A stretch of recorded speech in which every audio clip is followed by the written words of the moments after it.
બનાસકાંઠા જિલ્લામાં ચોમાસાની સત્તાવાર શરૂઆત થઈ ગઈ હોવા છતાં હજુ સુધી સંતોષકારક વરસાદ ન પડતા ધરતીપુત્રોની ચિંતામાં સતત વધારો થઈ રહ્યો છે। વાવણીનો મહત્વનો સમય પસાર થઈ રહ્યો છે, પરંતુ વરસાદ ન વરસતા અનેક ખેતરો હજુ ખાલી છે। એક તરફ ખાતર અને બિયારણના વધતા ભાવનો માર છે, તો બીજી તરફ વરસાદની અનિશ્ચિતતાએ ખેડૂતોને મૂંઝવણમાં મૂક્યા છે। અપૂરતા વરસાદમાં વાવણી કરવાથી બિયારણ અને મહેનત બંને નિષ્ફળ જવાનો ડર છે। વરસાદ ખેંચાવાને કારણે વાવણીમાં વિલંબ થઈ રહ્યો છે, જેની સીધી અસર પાક ઉત્પાદન, પશુપાલન અને ખેડૂતોની આવક પર પડવાની સંભાવના છે।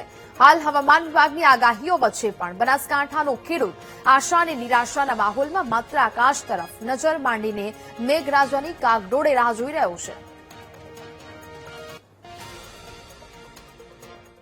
અત્યારે હાલ વાવણીની સિઝન ચાલે છે અને વરસાદ બહુ ખેંચાઈ ગયો છે, એટલે ખેડૂત બહુ મૂંઝવણમાં છે। ખેતી કરવા માટે હાલ ખાતરના ભાવ આસમાને છે, બિયારણના ભાવ આસમાને છે અને વરસાદ ખેંચે જો એટલે પાણીની બહુ સમસ્યા છે આ ગામની અંદર।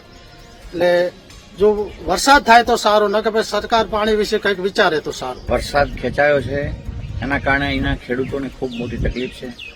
અહીંયા બટાકામાં ખૂબ ખેડૂતોએ નુકસાન કર્યું છે।